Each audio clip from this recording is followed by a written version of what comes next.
Everybody, welcome back to another episode of UHS Presents. I'm your host, Sarah, and with me is Lori, and everybody with their mics muted. If you were here yesterday, you know that I pretty much don't have a voice, so I'm just going to let everybody else talk. So, Lori, take it away. You want to have it pre-introduce? Yeah, so we have a bunch of new people here today, a bunch of guests. If you guys just want to just round table, we can that way. Sorry, we can start with Matt, and you guys can introduce yourselves and tell us who you are, and then we can tell people why you're here. I don't know, something like that. That sounds totally fine. So it's me. Sure. Going. Okay. So hi everybody. Y'all might, the folks watching might already know me. I'm Matt. I am the character artist and co-creator of Miss Medusa's Monstrous Menagerie on Kickstarter now for Unlikely Heroes.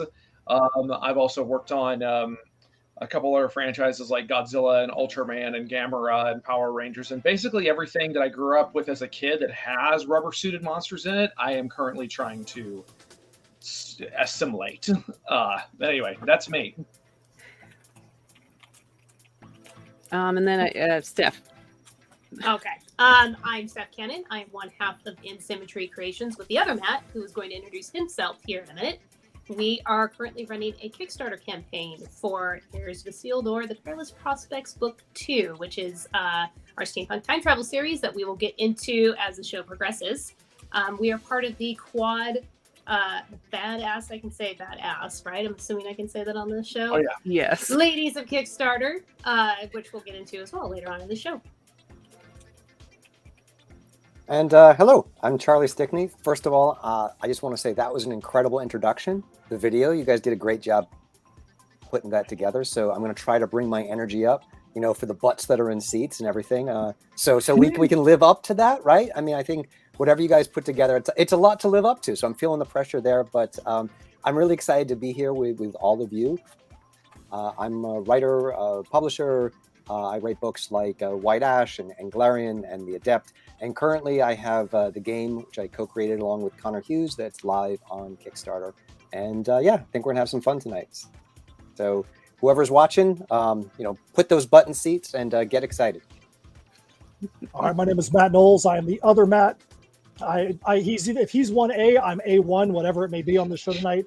I am the other half of InSim that Steph mentioned earlier. We are comic writers, content creators. Metal music comes from us as well. Steph also does a lot of articles for places like Fangoria and Creepy Kingdom. I do some podcasting for CFB Dynasty. I do panel hosting and moderating at cons. But the reason why we're here is because we are all on the quad campaign promo, where we all have come together to do something really cool with the Kickstarter campaigns we have out there. And I'm sure we'll talk about it here in just a little bit. And yes, Charlie, we're going to make sure we're excited just for you. To bring up the energy, get your coffee. I appreciate that, because otherwise I was out of here. So he was just done. The intro played, and he was like, It's too much. I mean, I don't know if it's going to get better from here on out. So. Oh my goodness. Thank you, Andrew, so much. Nice. Thank you so much. If you guys can't see it, it said he backed all 4 of the Quad Kickstarter promotion. And if you guys don't know what that is, we're going to get into that in a minute. But thank you. Yeah, Legend Storm Andrew's a good guy, man. We've known him for a while. Good guy right there. Okay, so I don't know, Sarah, do you have the art piece, the Badass Ladies art piece? Because we can put that up and we can kind of talk about it. Yeah, hang on. I'm having some computer something, but I'll get it in just a second. Having all kinds of technical issues, It's fine, it happens. Yeah, so basically, I don't know. I don't even know how this came up, but we decided to do kind of a cross-promotion deal where all 4 of us have campaigns that star kind of badass ladies or have badass ladies in them. And I wanted to showcase them and showcase the campaigns, and then also back or something really cool if they backed all 4, because they should.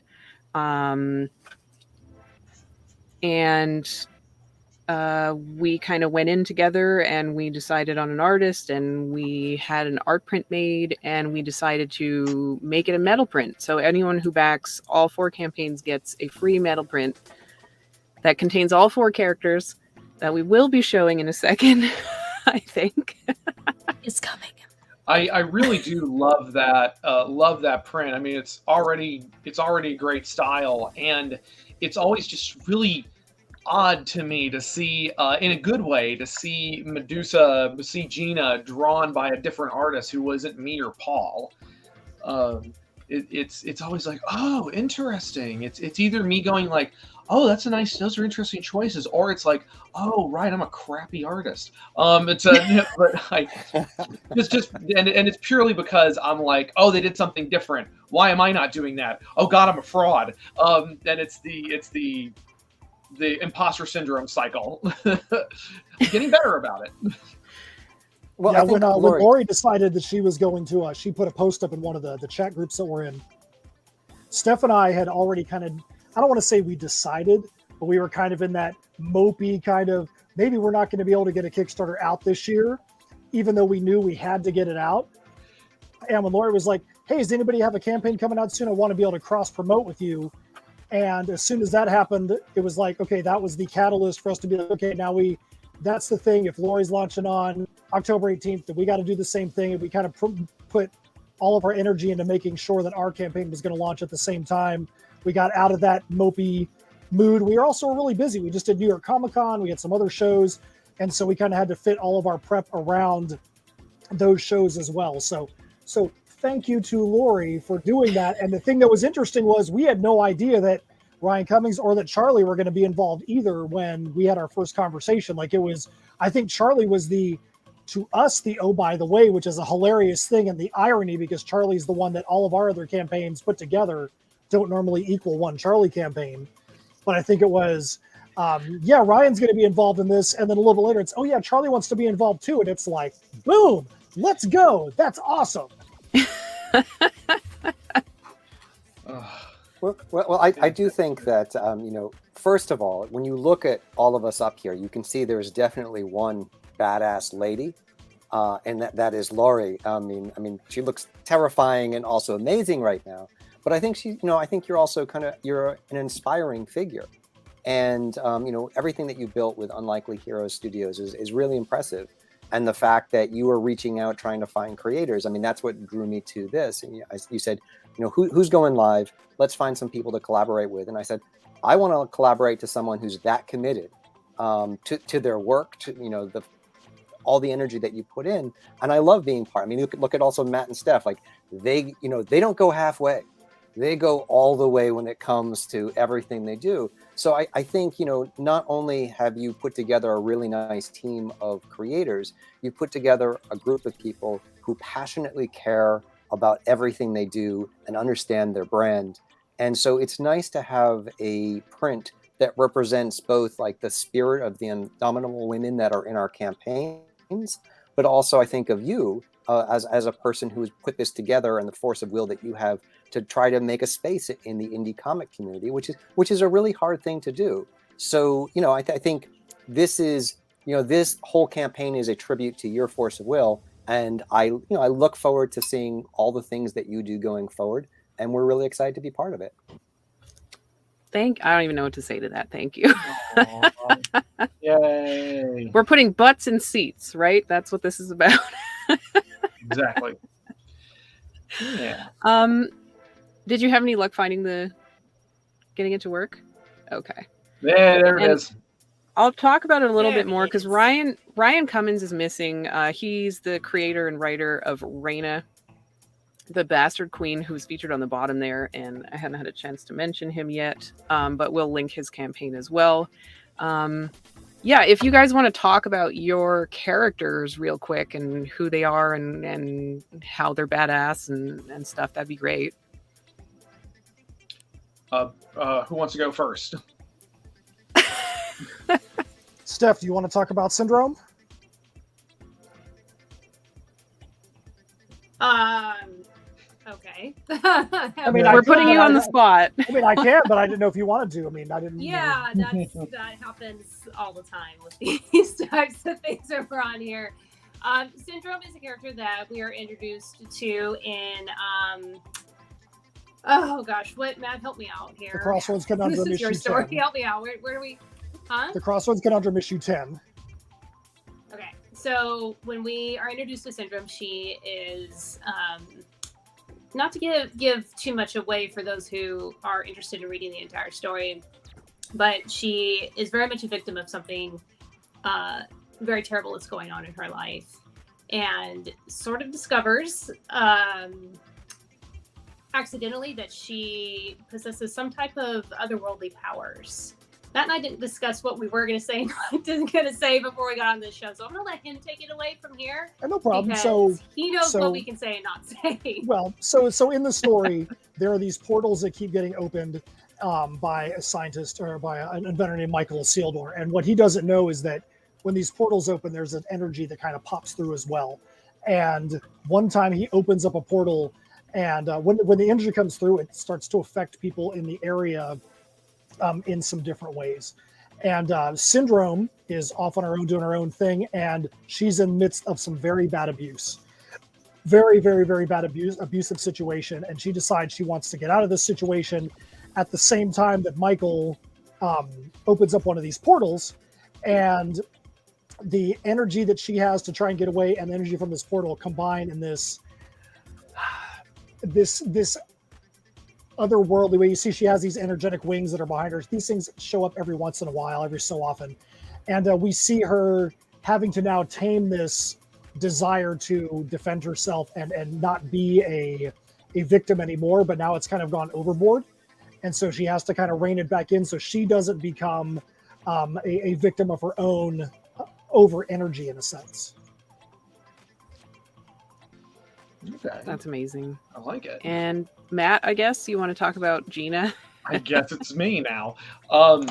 So Gina is ostensibly our protagonist of Miss Medusa's Monstrous Menagerie, and I originally created the character as part of a promo for a convention called SoonerCon, based out of Oklahoma City, and it was just this thing I just snapped into my head of something about like a Gorgon that also has this ringmaster quality to it, and as far as her character goes, so her whole thing is, I mean, when someone wants to say like that their character is a badass, there's often specific images that come to mind, but with Gina, it really is true because of everything she's been through as a character that we will slowly reveal over the course of the series. But when you're a mythological creature, mythic for short, living in the American South in the 1960s, trying to run a carnival before OSHA exists, that takes a certain kind of person, or Gorgon in this case.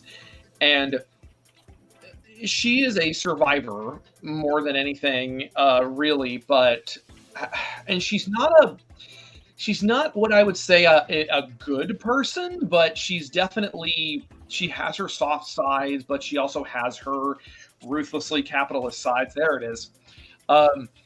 And it just, that creates a series of very interesting circumstances, especially because our actual main character, our POV character, is Sharon, who's a little badass herself. She comes into the picture, looking for a job, and now she has to work with this Gorgon who, I guess she's in some ways a little bit like Rick Sanchez, like kind of doesn't care in some ways, but then also really cares in other ways.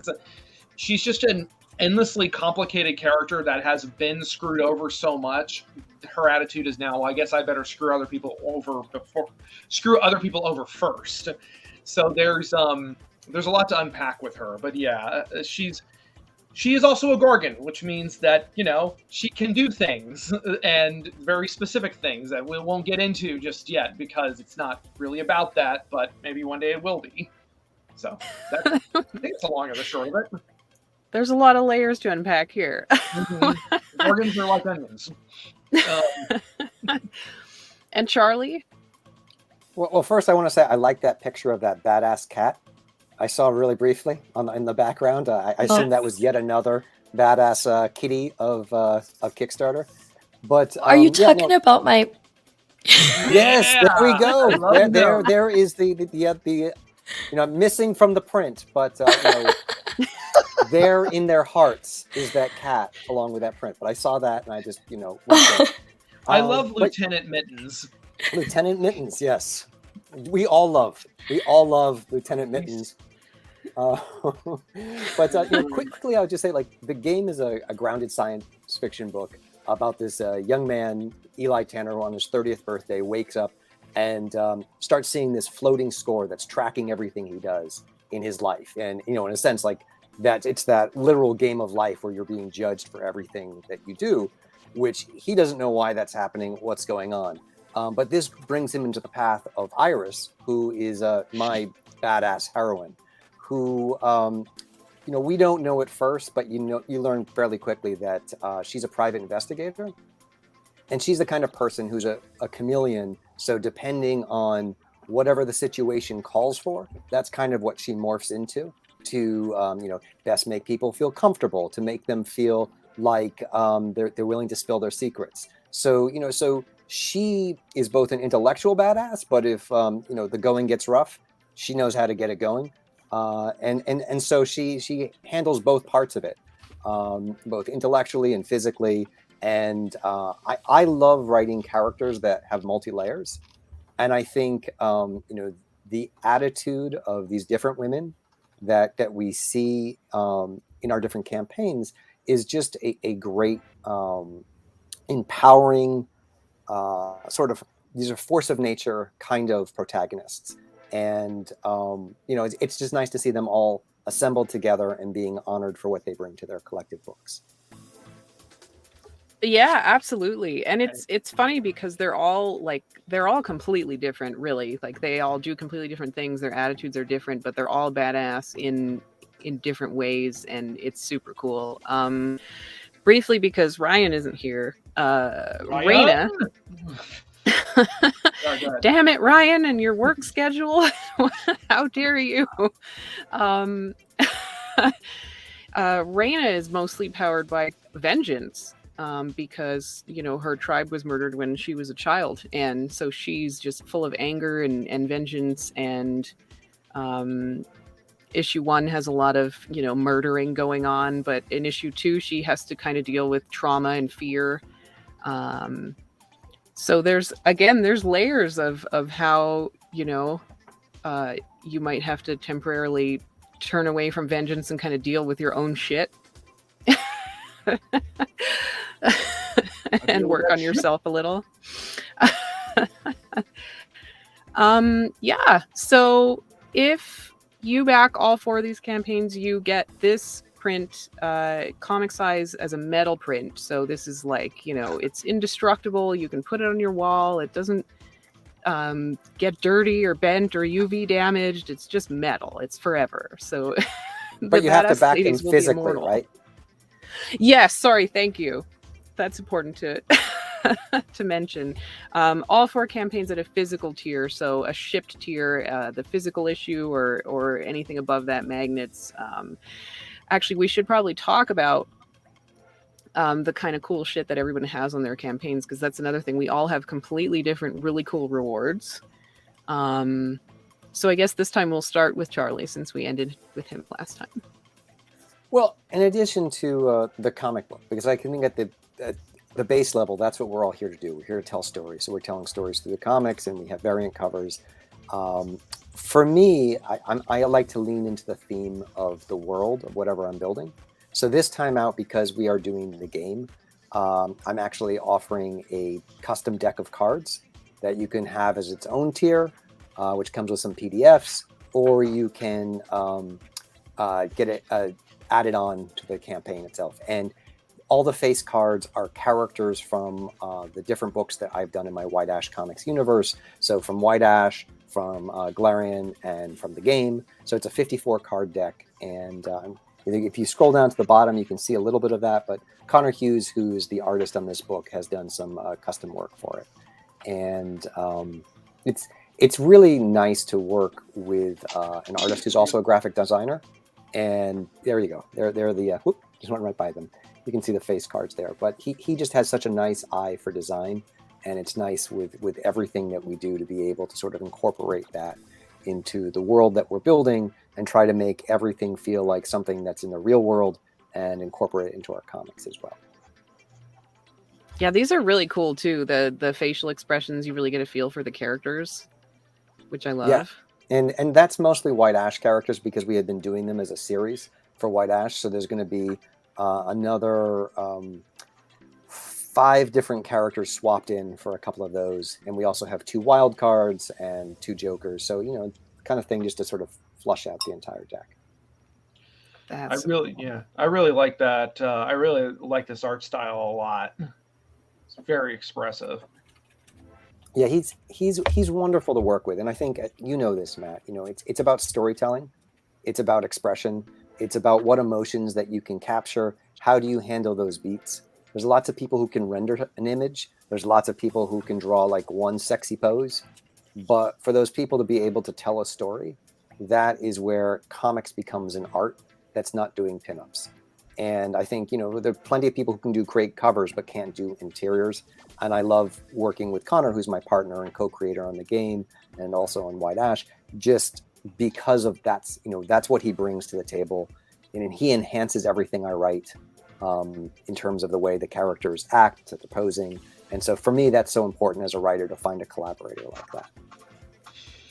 I mean, that's a really good point because I've seen comics that I was really excited for, and then I will pick them up and I'm like, okay, I know this guy is like, this artist is new or is got some chops, but man, if you can't convey what's happening through you're like, there's such an art to getting your eye to flow from page to page, being able to, for your reader to know what's going on, is such an art form in and of itself. And I myself have even struggled. I've struggled with it for a while because I just need to tell myself, pull back, Matt, pull back more. You're all up in characters' grills, and it's because you don't want to do backgrounds. So, yeah. Well, I think it helps because, at least on our books, Connor is also the letterer.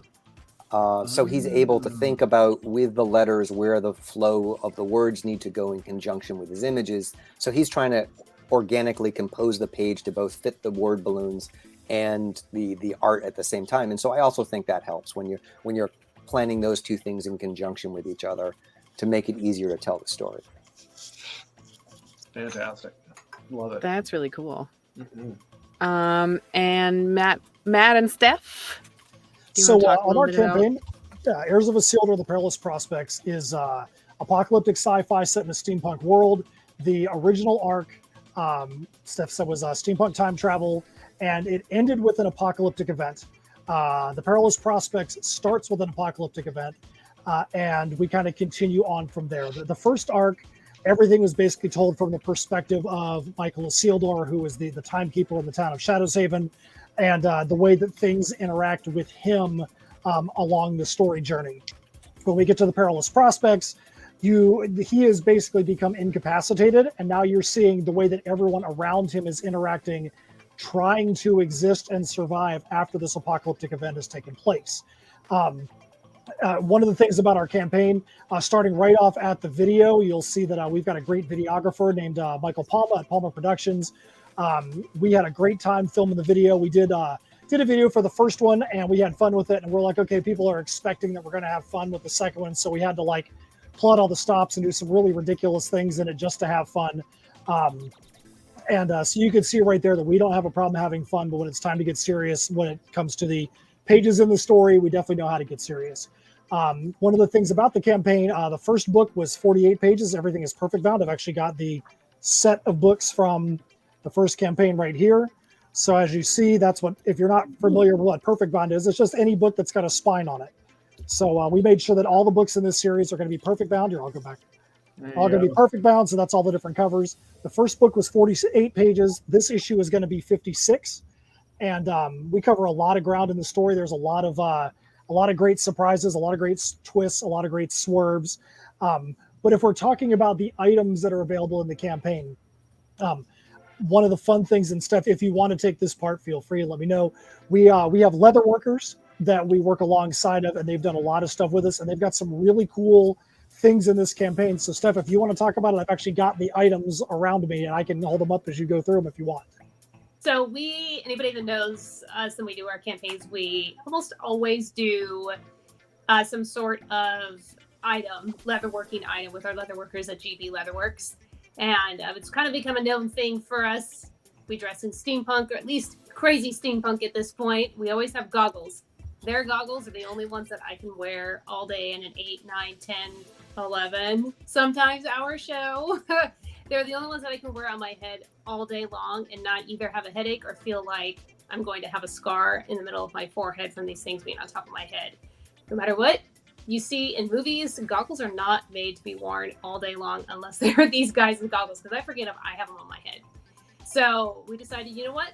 Let's offer goggles in the campaign, because we have not had that as an actual item. We've had them make goggles for us, and as Matt just showed, we're having our little 13 o'clock symbol emblazoned into the leather. So they are custom made leather goggles that we are doing with our symbol on there. We are also doing, which I'm very excited about because I've wanted to do this for a while now, we are doing ornaments. It's a set of 3, and Matt I think he's got them right there now.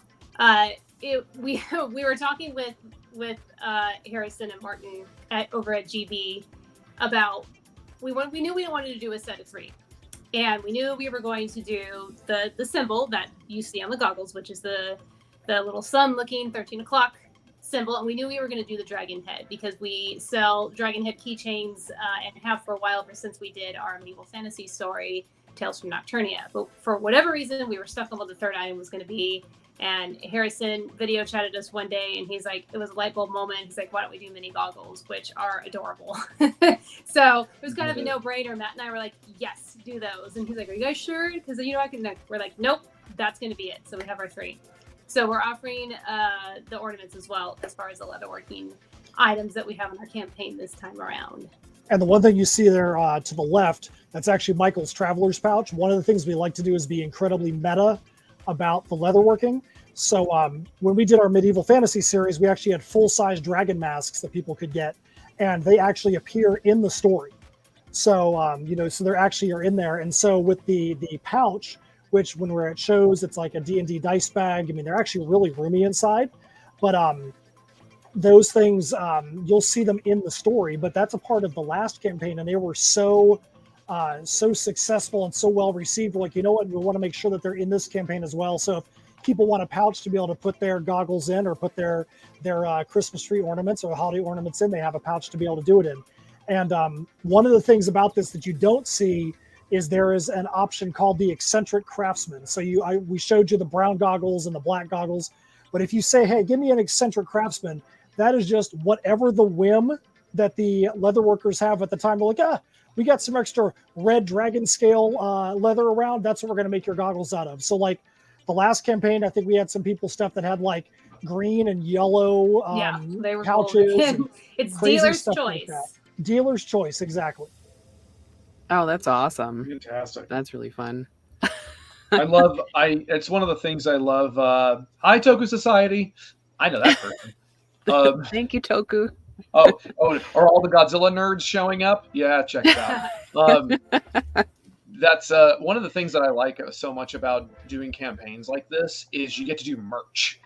And because I remembered I was literally talking to a friend of mine last night who was asking me like, why don't you go pitch your book to image or something, and I'm just like, oh, so I can sit there and have to do all of the promo myself and probably not have any time for any kind of merch and probably never get paid. Yeah, I'll do that. But as opposed to this, where it's like, oh, can we like make whole lines of merchandise like just for our books? Yeah, okay, let's do that. Yeah. One of the things we've done that Lori is actually a fan of, we do socks, and we've done a set of custom socks, and we actually had a guy last week pick up a pair at one of our shows, and a couple days later he put a post up and tagged Steph and I. Was like, dude, these socks are awesome. They're super comfortable. I love these things. I put a picture of his feet, and in the thread, a bunch of other people started putting up pictures of them wearing our socks, and we're like, dude, this is freaking awesome. How many people out there can have a thread and be like, yeah, people are just putting pictures of their feet with our socks on them in the thread? You're gonna have to make a foot OnlyFans for your socks, right? I was just gonna say, this is starting to sound a little. There's it's much more innocent like, than it sounds. the guys from Feet Wiki are just like, oh man, this is a gold mine. Pictures of feet? Where can I find this post? But Matt, I do think you hit on something really important there, which is the empowerment that a place like Kickstarter can give you in terms of being able to create what you want and find an audience for it that can support your work and support you as a creator.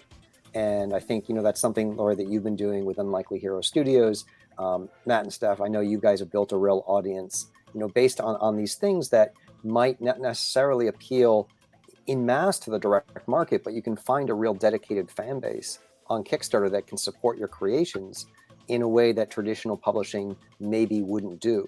And, Matt, based on your credits, you've obviously worked with some big publishers before, so the give and take and how unstable traditional publishing can be. And so to be able to build something like this, it's truly special. And I love what you guys are doing, with the book and the merch and the world that you're able to build. And that, how long you do it is all about, you and the audience that you're connecting with. Charlie, Yeah. I think that's a really important point there too. When Steph and I sit down and get ready to do a campaign, we literally have one of our conversations is, okay, we have our bigger backers, our super backers, our ultra backers, and we're like, what are we going to put in this campaign that those people are going to want to go and get? So we feel like we have a responsibility when we put a campaign together. What can we do that they're going to want that is also going to make sense for the campaign and make sense for us financially? And it's always fun because, I can't remember a time, and Steph, correct me if I'm wrong, I can't remember a time when we haven't done something for those people that when we put it out there, they're like, yes, that's so awesome. I can't believe you have this awesome thing in the campaign. Like, they validate it almost immediately that we've hit on something that this person that's already got a dragon mask and already got a Michael's Traveler's pouch and already has a foil shirt, that they're like, yes, I'm so glad you now have this extra thing or this cool variant cover, whatever, that can satisfy them, but also satisfy the person that wants to come in and just get one item. It's a huge part of our planning for a campaign when we start talking about, because we're always talking about the obvious ones like variant covers and prints or anything art related, but we always almost right away say, okay, what kind of cool merchandise are we going to have? Leather, shirts, whatever the case may be. Socks. I think socks are going to be a pretty common thing that we do now because the response to them is really good. But the merch is one of the biggest talking points that we have when we're planning a campaign. Yeah, it is amazing how specifically. Ooh, nice. Back for the. Thank you, Andrew. Nice. Yeah, it's just so funny just how niche you can get with campaigns like this, and how not every Kickstarter is successful, and not every Kickstarter is as well run as the ones we're doing here. No question that it also can be the most stressful, because you've got to deal with so many different manufacturers now. You have to herd a lot of cats. And it's like, oh, we got this in, but then this factory has delayed because there was a COVID outbreak or something. And now, because we have to do X, Y, and Z. But there was one thing, because I love showing off my nerd crap. There was something that I got that was part of a Kickstarter campaign a few years ago. There was a Kickstarter for an independent kaiju monster movie called Howl from Beyond the Fog that I watched with Lori and Sarah and the Matt's Monster Monday crew. And they literally, this was a part of the Kickstarter. Of course, I'm really tiny on the screen right now. There you go. This was part of the Kickstarter. It was this That's beautiful cool. action figure of the monster from the movie. And it's got all these little joints and everything to it. I mean, granted, it was expensive as hell. Like, you had you had to get that tier, and you had to pay for it. I think it was in the couple hundred range. But it came out so beautiful, and because there didn't have to be like a billion of them made, they were able to really focus on the quality of it. And I remember every time I show this off, people are like, "Man, I should have backed it at that tier. I should have gotten it. Are you going to put it back out?" It's like, no. But you have any idea how difficult it is? And so it's like, if it's from a creator you trust, if it's from a creator you trust, and from people that you want to support, and you see something, and obviously cost is always a concern, but if it's something that, like, okay, that sounds like it's going to be pretty cool, you probably should go ahead and back it at that tier, because a lot of Kickstarter stuff, sometimes doesn't show up. So it's that much extra. And of course, that support goes so much further when you're backing, when you're backing independent creators. So that's the thing. And on that point too, while we have, if you want to make Matt big again, he has a standee of Gina behind him. That was actually a standee we offered on the first campaign. On this campaign, we're offering a Maurice standee. Yes. And they're, 6.5 feet tall or whatever. Yeah, let me stand up next to her. Yes. So that's, my head's right about at her shoulder. So Matt forgot to tell everybody he's only 4'7". Yeah, I'm actually extremely small. But it's just I take it with me to conventions and stuff, and she's a real eye catcher, of course. And a couple times now we've had people who are just like, "Oh, like, I don't know what this is, but this is clearly like a Gorgon or a Medusa character, but what's all this about?" And I'll just be like, and that's my way to be like, "Oh, it's our creator-owned book, and it's Miss Medusa, and here's the thing, and here's the elevator pitch." And a lot of times we actually wind up selling them. In fact, I think as far as my comics go at different conventions recently, it's either been my Godzilla comics are what sell, or it's the Medusa comics, because it's like this new thing, and people think that the premise sounds interesting. So stuff like this is really fun. And yeah, you can. We were talking about it on the Kickstarter when we were talking about it on a Kickstarter when we first launched for the Kickstarter stream for the current campaign, about how eventually we're going to have like 50 plus of those giant standees, and someone's going to get one of each of them. Someone's going to get all of them, and that person's going to be a weirdo. But I mean, their money still spends the same, so so we'll take it. They're gonna have this giant, like, creepy room of them all, like, posed all over the place, and like they've created all these scenes, and I hope that's so. Somebody who's very lonely. But the thing you said about having to deal with supply chain issues and having to deal with basically the production side of things, that can be frustrating as a Kickstarter creator. But it's also really frustrating when you're working with a publisher, and the publisher is telling you they have those things going on, but you don't know if they really are, if the publisher is using that as an excuse. Like, for me, sometimes it's the devil that I'm actually dealing with versus being told secondhand that all this stuff is going on and it's completely out of my control, and I just don't know, and so for me, I love the fact that even when I'm dealing with paper delays or shipping delays, it's me having to deal with that versus me talking to someone who's telling me you have to wait, right? And so it just gives you a little bit more tangible control of being powerless. You get to be powerless as opposed to waiting for your publisher to make you feel powerless. You can feel powerless directly. Right. Yeah, one of the things that Charlie told us right off the back is Charlie was the basically Steph and my mentor when we first wanted to get into Kickstarter. And I look at the conversations we had back in the day, and we'd ask Charlie a question, very basic question, and Charlie would give us like 9 paragraphs of response. He would go, and I mean that in the most polite and complimentary way. Like Charlie was like, okay, I'm going to make sure that these guys get the information that they need. Doesn't matter if they're asking the right question or not. I'm going to make sure they have the information they need to be able to be successful. And making sure you get those things out there, making sure you find a way to mitigate those kind of issues whenever you can is so big. I mean, everybody here, as far as I know, has done a really good job of making sure that their stuff is either on time or early when it's delivered. The only thing we ever had an issue with, again, was one of those things that you just said, Charlie, was, you know, we have a metal music that we do, and we did custom splatter vinyl for the second album. And we were told, and we got the quote, oh, it's going to be 11 to 14 weeks from the time that you place the order. We're like, okay, we'll make sure that we build that into the deliverable date. 11 to 14 weeks turned into 14 to 18, turned into, oh, you're supposed to have it in October. Well, now it's actually going to be January. Oh, now it's actually going to be April. So we were literally just copying and pasting the email from the vendor. We're like, we don't care if we're telling you who our vendor is. There's like 3 vinyl plants in the world. So it's not like we need to keep this secret, but it was like 9 months. We had shipped everything out, and then we had to ship vinyl 9 months after the deliverable date, because that's just the way the market is. But that's the only time we've ever had that issue.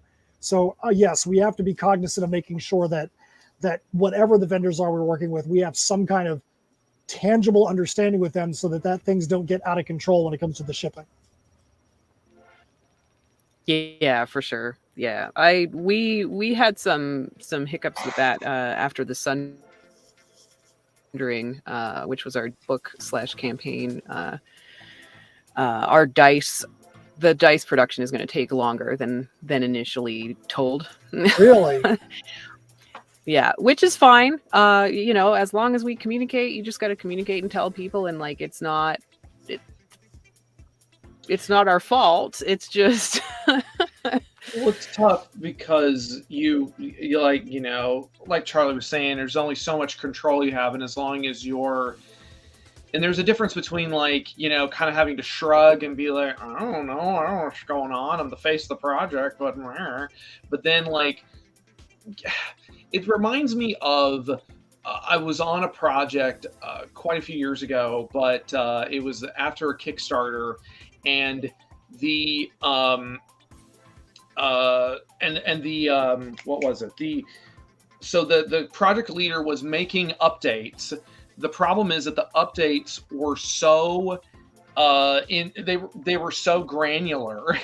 Like, you got to kind of give people the broad strokes, because if you get into the granular stuff, people aren't going to understand what you're talking about, and as a result, you're just going to make people frustrated. So there's almost an art to that as well, to communicating with your audiences, because, you know, especially if you're doing, God forbid you do something like a video game and you're trying to explain stuff to people who, you know, explaining the publishing is tough enough without having to explain tech issues. So yeah. Right. Like, comprehensive but not too comprehensive, like honest but not too detailed, because then people are like, what? I just want to know when I'm getting my shit. Yeah. What's happening? I guess let's go through Raina a little bit real quick, since Ryan isn't here, of course. He has a whole ton of cool stuff. He has, I don't actually know how many covers, like probably 15 different amazing covers by different artists. I got to have the honor of doing a cosplay cover for him as well, which is really awesome. So back at that tier, so he lets me do another one. And he's also offering some crazy merch at his highest tier. He's actually offering the sword replica, which I actually have one, and it is made out of metal. It's insane. So if you have the money to get a sword replica, this one is fucking awesome. Like, it's so cool. But yeah, we can just show off kind of some of his covers because there's a bazillion of them, and Definitely need to see the cosplay cover, of course. I would just like to know what you're actually costing in the cosplay cover. What? There's a sword. is- What are you talking about? Is there a cost in that cover? Yeah, that's a good point. There's face paint and body paint. Does that count? Technically, Isn't it there's a lot of shadows there, so I assume in the shadows where we can't see, there's costume, right? yeah, Oh, right, totally. there is a costume. It's just not in frame. It's- There it is. Yeah, and that sword that I'm holding, some people have actually asked me if it's fake. It's not. That's the real sword. It's a replica. It weighs like 5 pounds. It's pretty, or 6 pounds. It's hard to hold with one hand. It was a challenging, like out with your wrist like this. It's hard to. So you would say that you'd have to be a badass lady to be able to hold that sword. Oh, going circular. There we go, Charlie. Right. Boom. Mhm. Yeah, so I guess we can show off the rest here. But yeah, there's so many cool covers. There's of course cover collector tiers, all kinds of stuff. Did you consider doing a cosplay cover for Medusa as well? We've been talking about it because Sarah did a great Medusa cosplay herself, a Gina cosplay herself for the launch live stream. Oh, it was So I'm amazing. just like- It was amazing. Yeah, it was really fun. And I actually just recently talked to a cosplayer here in Texas who read the comic and was like, so I've done snake women cosplay in the past. I would love to do like a Gina cosplay. So I'm just like, our cup runneth over.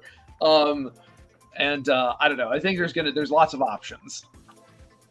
Yeah, it's a little more intensive in terms of figuring out how to make it look good with the snakes and the Sarah has a good head start on getting the snakes on her head with the hat, but then you also have to have a snake body from the waist down. So it's a matter of figuring out the best shots and that kind of thing to make it awesome. The snake body is something that I've been working on for, well, when did we run the last Kickstarter? I had the bright idea. So I've been working on it for months, and it's mostly planning because how the hell do you do that, right? So I'm actually partway there, and I told Matt a little bit, but I'm just like, I want to make it look like a snake, but I also want to make it something that you can actually move around in, so that you could theoretically wear it at a convention or something. But that part, it's a work in progress. Yeah, and we talked about doing a Ginny, which is the character I'm wearing right now, cosplay cover as well. So we have some plans in the works, I think. Yeah, cosplay covers are just a really good idea. I like that idea a lot. And I'm even like trying to think of like, because I've got something I'm working on, and I'm like, how can I get cosplay covers? I feel like make characters just so I can have cosplay covers for them. I mean, So we're working around that. why not, right? If only you knew some amazing models, Matt. I mean, Well, I mean, it's not just it's also like making stuff, which I also do know. I mean, you know, I've just gotta throw a dart at a wall and see who jumps up. But yeah, Make a group effort with a bunch of people making different pieces of the costume. That's definitely been a thing that I've done before. yeah. Yeah. Yeah, and I guess we can show Medusa for like 30 seconds really quick in case you guys haven't seen it yet. Yeah.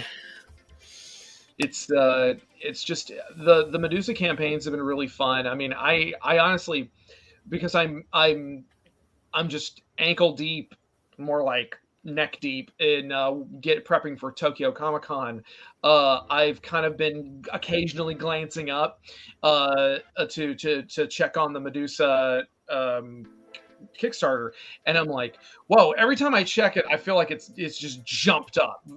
So that's very gratifying.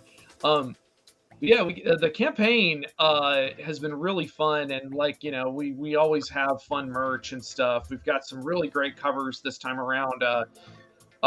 Paul suggested the idea of doing some of our variant covers are homages to different classic publications from about the time period that Miss Medusa is set in. So we've got, like, the first issue had a beautiful cover by Mark Dos Santos that was a tribute to the old, like, kind of pulp novels, like some of the horror adventure novels, like Weasels Rip My Flesh and stuff. And then this, that's one of our covers featuring our Fae characters, including Ginny. And I'm trying to remember all their damn names. Hellbell, and Penny, Ginny, Penny, and Hellbell, I think. Yes. Yeah, and those characters, we had to have some fun with them in the comic, and I'm trying to remember all the other damn rewards we have aside from our Maurice standee. Well, there's the Sideshow edition. That's the homage. And for those who don't know what the Sideshow edition is for Miss Medusa, the Sideshow edition is the one that is a little more explicit. What did we say? Equal opportunity nudity, I think was the idea. The best kind. Yeah, I mean, I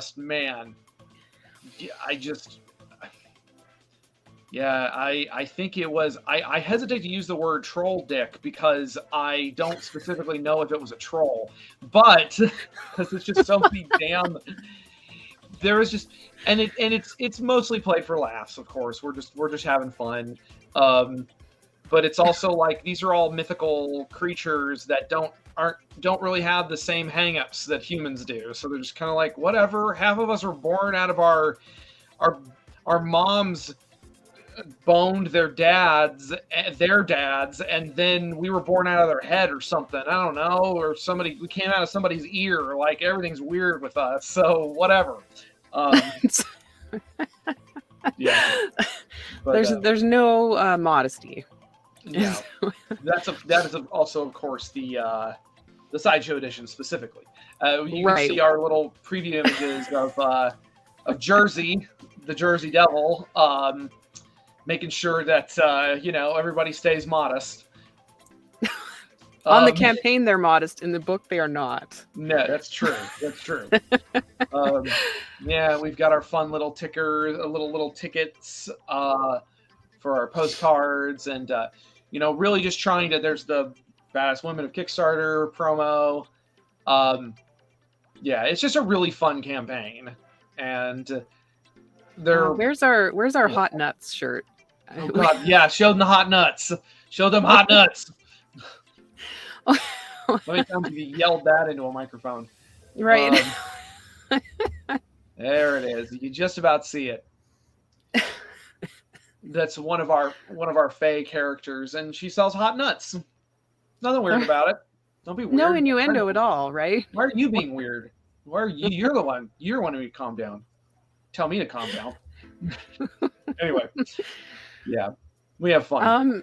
And then we also have a new set of magnets. Magnets have kind of been a consistent thing across the Medusa and the Unthinkables campaigns. And we've only been offering them on each campaign, so they're kind of a collector's thing. There's tentative plans in the future to have kind of... every time I talk about this, I forget what it's called. But it was something in the 80s where you like stick magnets on it and like you can play with them and make scenes. Oh, like yeah. Color forms? What was that? Color forms? Yes. Like the magnet version of color forms? Yeah. Thank you. It's like that, exactly. So we have future Old enough to have potential played with them. plans. Thank you. Yeah. Yeah, future plans to have kind of like scenes like that with all of the magnets we're going to have, so it should be really fun. And like Andrew said earlier, the giant diorama room, if you like that idea, this will be a miniature version of that in case you don't have the space for all of the standees. Sort of obnoxiously large Sasquatch standee, Right. which I do love. I may still need it for my my own purposes, not nefarious at all. Totally not just gonna randomly put it in people's rooms. But like. The magnets are also very useful for me because I sometimes have trouble with the scale of characters because we have some characters who are so small and other characters who are like just really huge. And one day, Paul, our writer, and we were kind of going back and forth on scale. And he was like, "No, go get your magnets. Like your magnets are made to scale." And I'm like, "Oh, right. I don't have to sit there and like scroll through the size chart that we made. I can just like line up the magnets, be like, oh, okay. So Gina only, okay, Sharon only, okay, that makes sense." I think that's been kind of an interesting, for me anyway. I'm not used to having such a height difference in characters. Like Maurice is 8.5 feet tall, and He's big. Sharon is 4. So having those two characters in a scene together is it's awkward. You have to figure it out. You have to figure out your camera angles and stuff. Yeah, I mean, I thought I had a handle on it because I'm so used to drawing, kaiju comics and stuff and have to deal with scale a lot in there. But because Sharon like is still kind of has to be the POV character. And there's all these moments where I'm just like, it's fine. She's kind of down here and he's up here. That's good enough. But Paul will come at me with just like, "No, Matt, their eye line doesn't line up here." And I'm like, "Okay, but like, who's going to notice?" And he's just like, "I will." And it's like, "All right, fine. I'll fix it." Right. And it's also a delicate balance of not having her talk to everyone's crotch. Yes. It's just the poor thing's just got to look up all the time. Yeah. And real quick, just to finish off, we do offer cameo, a couple of limited cameo tiers. These ones are for issue 3. You guys will see the cameos that we had in issue 2. And they're really fun. And they are 60s appropriate. So whatever you send us, we're going to 60-fy you. Is that a word? I almost thought you were going to say 69 you, and I was just like...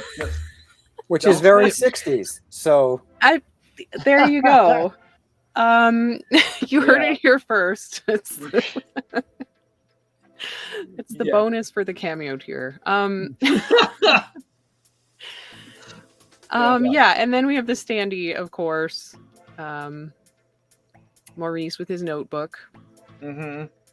One of the first characters I conceptualized for the book. Like Paul made so many of the other characters and figured out everybody's backstory, but I knew from the start, I was like, I want a Sasquatch, and I want him to be the bookkeeper and the secretary. Because I want him to be like this on a little typewriter. Just that was all I cared about. That's all I wanted. Yeah, Paul, sure. Give him a rich inner life. I don't care. Just everything has to be very small while he's holding it. Oh, I love Maurice. I love Maurice. Anyway. Yeah. So I guess we can show off the print again, and we can stop shilling ourselves. Well, Lori, I have a quick question for you, because I think you've done like 21 campaigns now, right? And which is impressive. Do you find it's difficult going from something like this to something more of the superhero fare? I mean, like, how are you trying to cultivate an audience that appreciates everything you do? I mean, like, what's the brand of Unlikely Heroes, and how do you put all of these different books under this? And I'd like to hear from Matt and Steph on this too, too, because I know, like everything is kind of under the same universe, but you also have some really different permutations of what you're doing. Yeah, that's a great question.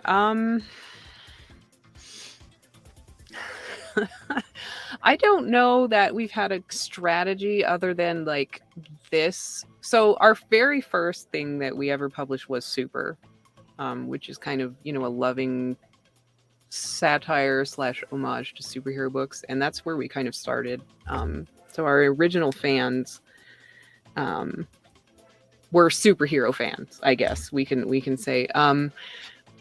And then we kind of branched out from there and we did The Surgeon, which is completely different. And then we've just kind of been consistently kind of branching out and doing different things and still superheroes. And we're kind of all over the place, but it kind of all works together somehow.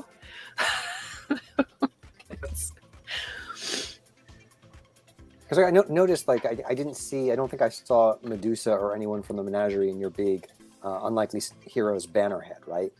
Is it up there, or did I miss that? Yeah, Gina's up there. Medusa is up there, okay. yes. Okay. Yeah. We've been slowly and stealthily adding the characters as the series get added to our roster. And do you find at conventions that, like, having that kind of breadth of material helps pull people in, or is it over? Like, I'm just trying to think of, like, from a creator standpoint, for creators who are watching this, like, how do you do what you do? Right. I think it helps. I do. Because there's people who are just really stuck in one genre when they read it, and that's totally fine. And I think we definitely have people who come to tables and they're just super into Miss Medusa, for example, which is very much its own thing. And they're very excited about that, and they want to buy everything, and they kind of look at superhero comics and they're like, okay. And then other people who only like superhero comics. So I think it's helping us to have kind of that variety. And of course, there's a lot of people who like everything, and they're like, or they started out liking superhero comics and then they read Miss Medusa.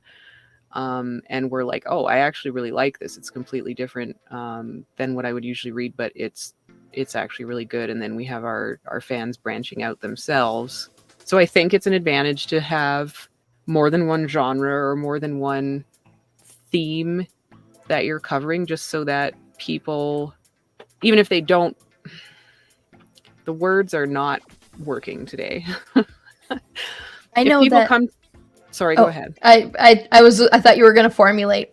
I know that for me, I go to a broad range of conventions. Like, I'll go to the gaming conventions and the comic conventions and the anime conventions, and we literally have something for everybody, just about, at our table. So everybody comes and stops. They're pulled in by one specific piece of art, and then that's my opportunity to tell them about everything.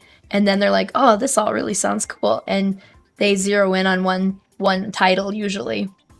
But that definitely, I think having all that variety definitely is a good thing for bringing in more people and getting more people reading our books. Well, I know for us, we the original catchphrase for Airs was where steampunk comics and metal collide, because we had all three of those different areas we branched out into. And for us, it's interesting looking at, like, a lot of times people that aren't into that specific genre are the people that are going to be the most interested. What I mean by that is like, there was a point in time in 2019 where we sold more metal music albums to senior citizens than to metal fans, because they would come to our tables at, like, a steampunk convention and they really liked us. And they're like, "You guys are really cool. I want one of everything." And we're like, "You do know that's a melodic metal album over there?" Like, "I don't care what it is. You guys are cool. We want to support you." But as far as the universe, like you're talking about, Charlie, one of the cool things about Airs is with the portals that are being opened, it's bringing people from other eras and other timelines basically into this steampunk community. So if we want to go and explore what was happening outside of there, that's how we have Tales from Nocturnia, which is medieval fantasy. Having the metal music, which really integrates in. Everything kind of works together, other than our title for Scout, which is Misfits Clubhouse, which is the all ages animated, like Gravity Falls, Wreck-It Ralph, and whatnot. We just have to make sure that when we are at our table, that we have each section kind of segmented off, so that, because we've had some shows where we've sold more Misfits Clubhouse than anything else, which is completely insane because it normally gets about 10% of our area. But we've had some shows where we've sold, tons of Misfits Clubhouse and people wouldn't even touch an Airs book.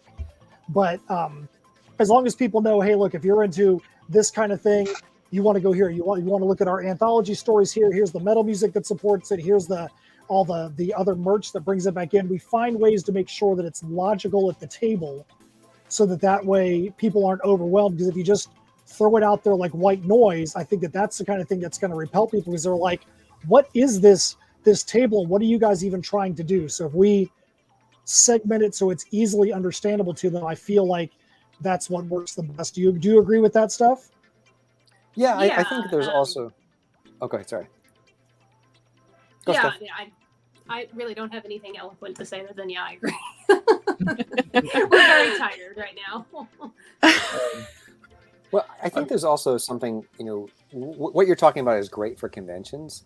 I think when we're doing it on Kickstarter, I do think that you have to remember as a creator that not every project is going to do the same, right?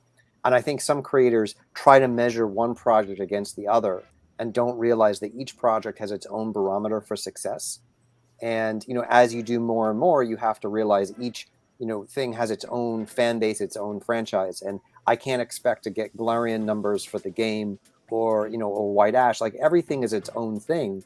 And what you want to do is you want to build a unique fan base. And of course, you're going to have some crossover because people love you and they love the brand. But you need to set your expectations in the right place and not overshoot with your goal, not overshoot with, what you're trying to do. So I think being aware of how these things interact or don't interact, what kind of fans might cross over, is always a good thing just to be cognizant of as you're going to put your products out there. But I think on Kickstarter, you just need to be very specific in terms of what your expectations are. I kind of find myself in a unique position because people come to my table 9 times out of 10, it's because they're a fan of my kaiju stuff and my Godzilla work. And so I have this very niche fandom that I've sort of cornered and been part of for a really long time. But they'll come to my table, and especially people who have been coming to my table for a long time or have been fans or followers of mine for a really long time, and they see something new that's also kind of different, oftentimes they sometimes will just kind of bypass it because they're like, it's not the thing they usually see from me, so their eyes kind of glaze over it. But just as often, they'll be like, oh, you did something different and interesting. I like you as a creator, not just as a commodity to be consumed, and I want to support that. So as a result, you kind of were able to funnel people towards something. But that's just my perspective. Yeah, for sure. I learned this especially again when we ran the Sundering, which was our first. It's a tabletop book. It's a 5th edition D&D book. And we made 55,000, which was like, oh, okay, this is a completely different audience, and there's going to be some crossover between the comics fans and the D&D fans and back again, but it's managing expectations and now that we know that and like I'm kind of thinking about branching more of our comics off and doing tabletop games with them, because I think it might slowly get the tabletop people into more comics and stuff like that. I just thought I would add that. Not bad for cash flow either. Right, exactly. Sometimes you have to think about it that way. Like, if a series is doing okay but not insanely well, something like having a tabletop book in there to help fund your other stuff and help boost it up, it can't hurt, right? Well, I think that's the position you're in when you have something like your company, right? Where you have to look at everything as a holistic goal. It's not just one book. It's the profit margin is all of these things that you're putting together under the umbrella. And sure, there's like royalties and different deals for different creators that you have to figure out. But as as someone who's looking to do independent publishing, I think that people need to always look long term. They need to think about what's the print run. How can I, I'm not looking to maximize my profit for this individual Kickstarter. I'm looking to maximize my profit for the year. I'm looking to figure out how I'm going to build a line that people are going to like in 3 years versus I need to print the exact number of copies to fulfill the backers that I have for X campaign. And I think, if anyone's looking to get into, publishing or looking to get into doing this beyond like a year or just doing the convention circuit, these are things that you should be really thinking about. What's your business model? How do you figure out how you're going to do this long term? And where is your revenue going to come from, and how is that going to help you do the things that you want to do? Love it. The one thing we haven't said tonight, which I think we definitely want to talk about the print that's right there, is that one of the things we said at the beginning is you have to back every one of the campaigns at a physical tier, and each one of these campaigns is running 30 days or less. So you've got one of the campaigns. Is it your guys' campaign that ends, Lori, on the 4th, or do you guys end on the 5th? Yes, we end on the 4th. Okay, so you guys end on the 4th. Ryan with Raina ends on the 5th. We end on the 10th. Charlie ends on the 16th. So if you want to get in and make sure you secure yourself the ability to get one of these covers, you can't be like, hey, I want to go back the game. I've got till the 16th, and when I go on the 15th, I can go get, go back into the physical tier and get one of these things. If you didn't go up there and back Miss Medusa on the 4th, or you're out of luck. So if this is something that's interesting to you, you want to go make sure you're hitting these campaigns now, so that way, by the time the last campaign is done, you have yourself at a position to where you can have all those options out there available to you. Matt, I think you're totally right. And just to make sure, they should do it right now, right? Just to be very careful. Every person should go who's watching this. They should make sure they've backed every single campaign at this very second, because who knows what could happen in the future. So we just want to take advantage of the moment. Absolutely agree. 100%. Yes. And it doesn't charge you until the campaign's over. It's not it doesn't charge your cards, doesn't pre-authorize your cards, or if you're worried about money, don't worry. That's the American way. Don't worry about money. Let's just put that on the credit cards. I like that attitude. Debt later. Let's do it. Yeah. Oh my God. So Lori, what do you have that's upcoming in your campaign? I know you guys have hit some stretch goals. What is the next thing, or what are some of the stretch goals you guys have hit, and what is the goal you're trying to get to right now in your campaign? Sorry, I was posting campaign links. So okay, then don't worry about it. We'll come back to you. We'll pause. We'll come back to you, Charlie. Okay. I'm sure you know, where is your next stretch goal at? What are you trying to get to right now? Well, I in terms of where I'm trying to get, obviously with all of this, it's about building fan base. So for me, I don't necessarily look at the dollar amount as much as I look at the backer amounts.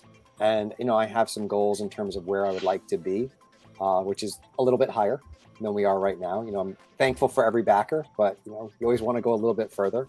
One of the things I'm going to be doing, and I'll be making an announcement about this on Saturday in an update, is last time around when I did the game, I actually ran a game, which was a bit of a puzzle hunt through Kickstarter backer updates and through other people's projects and campaigns.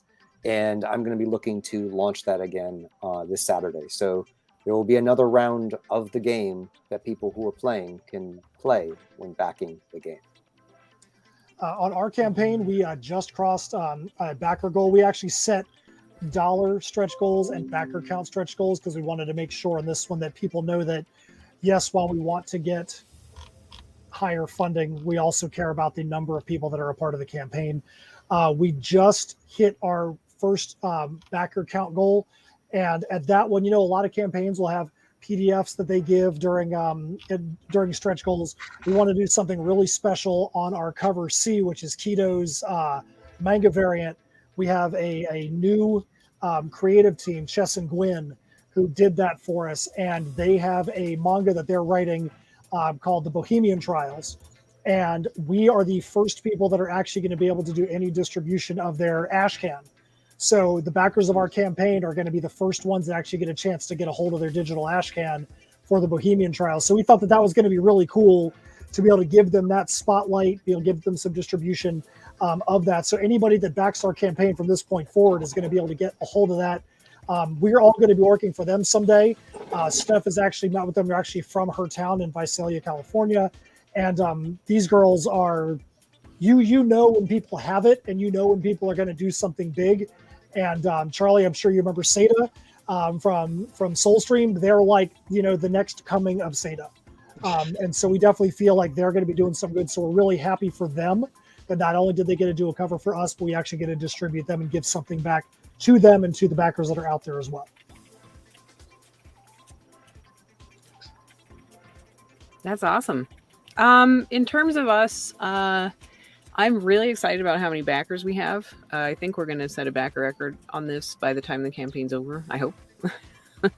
Hell yeah. And like Charlie said, a little bit more money would be nice, but I also know that everyone's kind of struggling right now, and I'm just grateful that we have people backing and getting the book and getting the sideshow edition and all of that stuff, and yeah, it's awesome. At 8K we're unlocking the Shelly postcard, the Ninja postcard for all backers, and that should be really cute.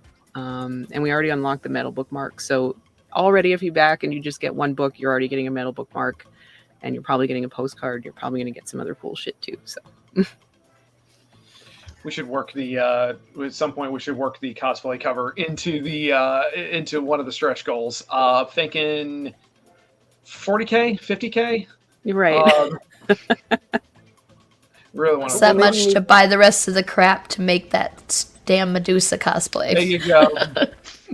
Maybe you ask your fans to do their version of the Medusa cosplay cover, and the person who does it best gets a free something. Maybe if you get a 40 or 50,000, 50,000, maybe Charlie will do a homage to Lori's cover of Reina. Oh, there you go. Ooh. I mean, I call that Thursday night, but I am happy. If you guys want to see a little bit about what I'm doing after hours, it's fine. I use a crossbow instead of a big sword, but that's because it just goes off at any time. Yeah. Right. So your neighbors are also wondering what the hell you're doing all the time, because mine definitely are. Oh, for sure. We're on the second floor, so even more so. Okay, there you go. So for any of you guys on the Medusa campaign, if somebody's just tuning in right now, they're going to catch the last couple minutes of this stream, and you're like, I really want to make sure that they know about this because this might be the tipping point, the thing that's going to make them want to go look at our campaign. What would you say that it is? Matt? Oh, I'm me? gonna make you pitch it. Yeah. Oh crap. It's just excuse me. Actually, you know what? I mean, one thing we didn't really talk about is Paul is doing these amazing sketch covers. I don't know how many spots we still have or have at all, but Paul's doing these beautiful sketch covers. I was unfortunately not able to work them into my schedule this time, maybe for the next campaign. Those are, honestly, that's really fun. And yeah, 50K, I don't know, maybe I'll do a cosplay cover and I'll have less on than the Reina Bastard Queen. I don't know. People like that stuff. What did I say? Equal opportunity nudity? Sure, why not? But no, seriously, Paul's covers, those sketch covers he was doing, those are really fun. So they're awesome, guys. We got so much awesome stuff. If you don't know anything about Miss Medusa, 1960s carnival in the South, run by mythical creatures. There you go. It's drama, horror, workplace comedy. I don't know. It's its own thing, but we try to pitch it. No, that's, boy, howdy, you got it. You got it. You got it down right there. I tried to do it as quickly as possible. What about you, Charlie? What about if somebody was just to jump in right now and you really want to make sure they have one thing that's going to catch them to want to go look at the games campaign?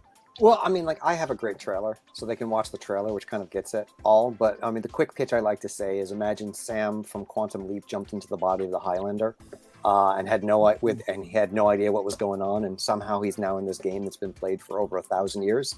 That's kind of like the vibe for this is about a guy when he turns 30. He starts seeing his score for every action he does in life, and what seems like a cosmic joke is really a matter of grave importance, and you better figure it out quickly. Otherwise, that's it for him and possibly the universe. One of the things we like to say about Air is it's very much of a character study where we want to make sure people can have characters they can relate to and universes they want to escape into, where they say, what would I do if I was in that situation? Everybody is trying to figure out how to make things right in this apocalyptic situation, but nobody has all the information that they need to try and actually do something about it. So they don't know that they don't have all the information, but they're doing the best that they can to try to remedy the situation. And we've all kind of been through situations like that in our lives. So, that's kind of where we try to look at the story in Heirs of Isildur. It's apocalyptic sci-fi set in a steampunk world. You've got characters from all over. It's not your typical Victorian or Wild West steampunk. It's just there is the setting, but you've got characters from the future, characters from the past, characters from sideways. There's people that are medieval. You have a fictional feudal Japanese samurai that's come through, and having to try to figure out how to interact with these people in a steampunk society it's a fun series. There's a lot of twists and turns, and the stuff that's going to be coming up in this book is completely bonkers. One of the things that's in here that we really want to make sure people know about is not only can you get drawn in as a cameo, you actually can get drawn in and actually have a named character. We actually put you in like, here's your picture with your name, and we actually, treat you like it's a guest star. We've actually had to sometimes tame down our artist because he falls in love with the character. We're like, you can't put that person in there so much. They're like on 8 pages now.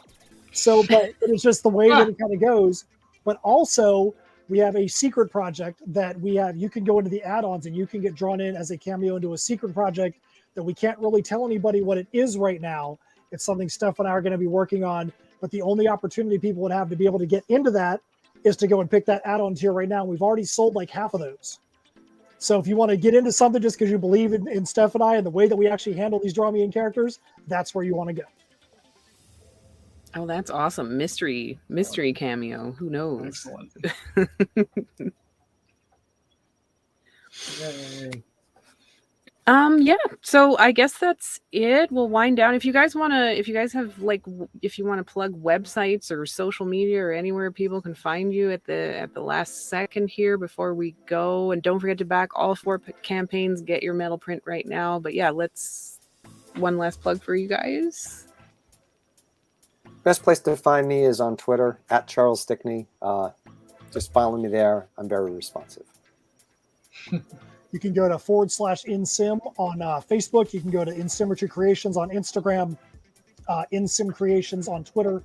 But right now, we'd rather have everybody just go up to tinyurl.com/AirsTPP2 and follow all the activity through there. That way you're seeing the campaign. Even if you go up and back for $1 and you just become a part of the back account, or you become a part of the community there, you be getting our updates. That's where most of our communication is going to be going during a campaign.